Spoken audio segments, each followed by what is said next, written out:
You too, welcome. We're not even gonna say welcome. We're just gonna say we're back at it like crack addicts. I don't want to say welcome. That's a little too.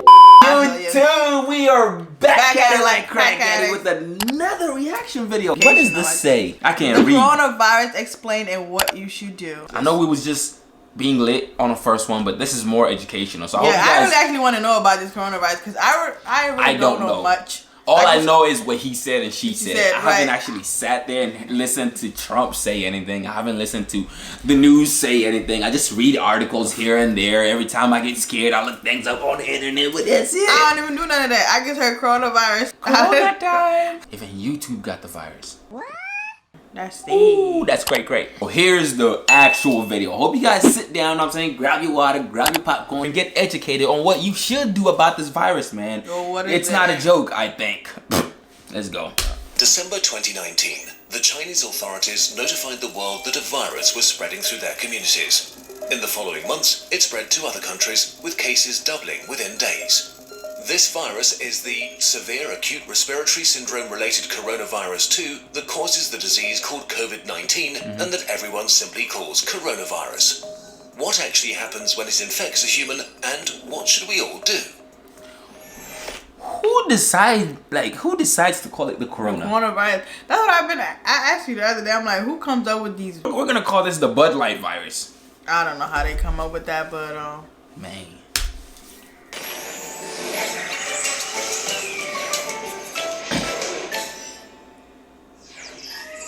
A virus is really just a hull around genetic material and a few proteins, arguably not even a living thing.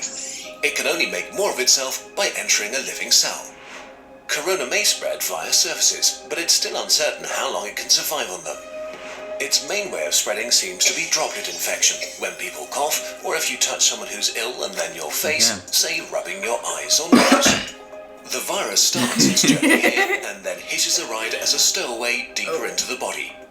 Its destinations are the intestines, the spleen or the lungs, where it can have the most dramatic effect.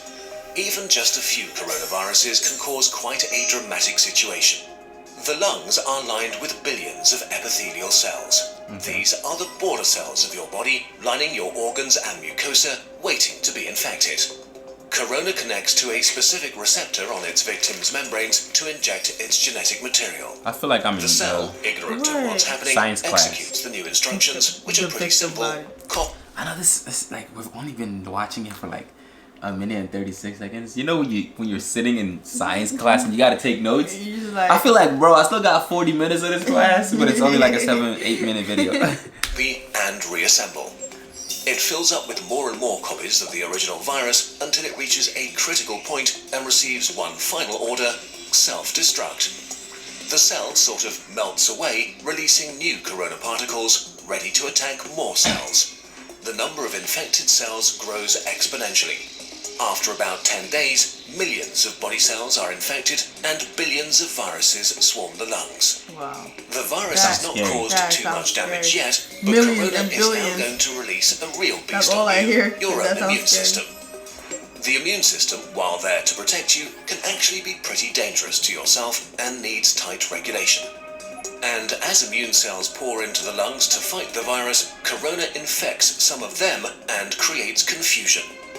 Cells have neither ears nor eyes. They communicate mostly via tiny information proteins called cytokines. Nearly every important immune reaction is controlled by them. Corona causes infected immune cells to overreact and yell bloody murder. In a sense, it puts the immune system into a fighting frenzy and sends way more soldiers than it should, wasting its resources and causing damage. Two kinds of cells in particular wreak havoc. First, neutrophils, which are great at killing stuff, including I feel like I'm in class. As they arrive in their thousands, they start pumping out enzymes that destroy as many friends as enemies.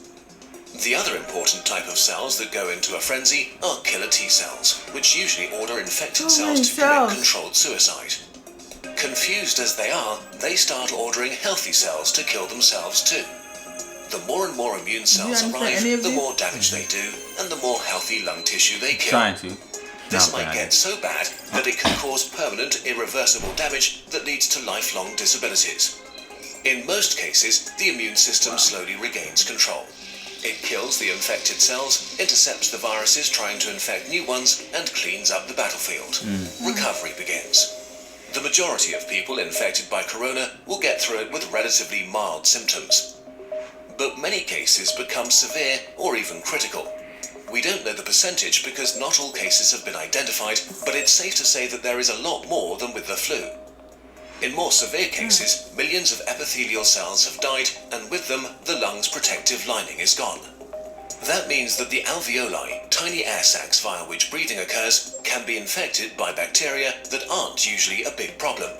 Patients get pneumonia, respiration becomes hard or even fails, and patients need ventilators to survive. The immune system has fought at full capacity for weeks and made millions of antiviral weapons. And as thousands of bacteria rapidly multiply, it is overwhelmed. They enter the blood and overrun the body. If this happens, death is very likely. The coronavirus is often compared to the flu, but actually, it's much more dangerous. While the exact death rate is hard to pin down during an ongoing pandemic, we know for sure that it's much more contagious and spreads faster than the flu. There are two futures for a pandemic like corona: fast and slow. Which future we will see depends on how we all react to it in the early days of the outbreak. A fast pandemic will be horrible and cost many lives. A slow pandemic will not be remembered by the history books. The worst case scenario for a fast pandemic begins with a very rapid rate of infection because there are no countermeasures in place to slow it down. Why is this so bad? In a fast pandemic, many people get sick at the same time. If the numbers get too large, healthcare systems become unable to handle it. There aren't enough resources like medical staff or equipment like ventilators left to help everybody. People will die untreated. And as more healthcare workers get sick themselves, the capacity of healthcare systems falls even further. If this becomes the case, then horrible decisions will have to be made about who gets to live and who doesn't. The richer ones. The number of deaths rises significantly in such a scenario. To avoid this, the world, that means all of us, needs to do what it can to turn this into a slow pandemic. A pandemic is slowed down by the right responses, especially in the early phase, so that everyone who gets sick can get treatment and there's no crunch point with overwhelmed hospitals. Since we don't have a vaccine for corona, we have to socially engineer our behavior to act like a social vaccine. This simply means two things: not getting infected and not infecting others. Although it sounds trivial, the very best thing you can do is to wash your hands. Soap is actually a powerful tool. The coronavirus is encased in what is basically a layer of fat. Soap breaks that fat apart and leaves it unable to infect you. It also makes your hands slippery, and with the mechanical motions of washing, viruses are ripped away. To do it properly, wash your hands as if you've just cut up some jalapenos and want to put in your contacts next. The next thing is social distancing, which is not a nice experience, but a nice thing to do. This means no hugging, no handshakes. If you can stay at home to protect those who need to be out for society to function. From doctors to cashiers or police officers. You depend on all of them. They all depend on you to not get sick. On a larger level, there are quarantines, which can mean different things, from travel restrictions or actual orders to stay at home. Quarantines are not great to experience and certainly not popular, but they buy us, and especially the researchers working on medication and vaccination, crucial time. So if you are put under quarantine, you should understand why and respect it. None of this is fun, but looking at the big picture, it is a really small price to pay. The question of how pandemics end depends on how they start. If they start fast with a steep slope, they end badly. If they start slow with a not so steep slope, they end okayish. And in this day and age, it really is in all of our hands. Literally and figuratively. A huge thanks to the experts who helped us on short notice with this video, especially Our World in Data, the online publication for research and data on the world's largest problems and how to make progress solve. That is that, man. Basically, y'all just gotta wash your hands. I just felt like I was. But why people gotta be told to wash their hands? Like, shouldn't y'all been doing that in the first place? Yeah, man. It's sad that we gotta tell people to wash their hands. wipe your ass. You know what I'm saying? But like, now it's like you gotta be extra. Every But second, for real, everything, every time you type something. For real, I didn't believe this whole thing. I still don't believe this whole thing. I feel like it's just a distraction from something else that's going on somewhere in the planet. But this video was really educational. If you can watch this video again, you need to sit down and watch it again. Because I will, just to make sure I got the Q's and P's, dot my I's and cross my T's. You feel me? But yeah, wash your hands. Stay away from people. No hugging, no touching, no kissing, no sleeping next to your partners. Yeah. He laughed that way.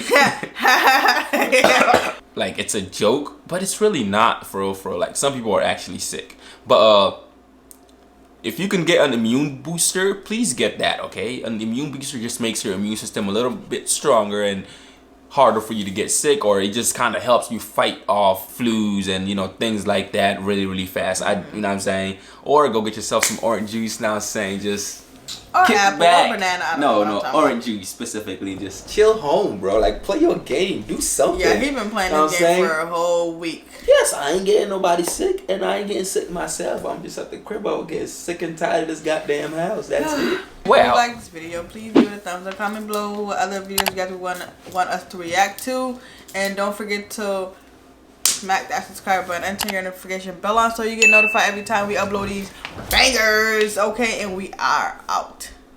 We outie. You so lame. We outie. We outie. We out. No, okay, we out.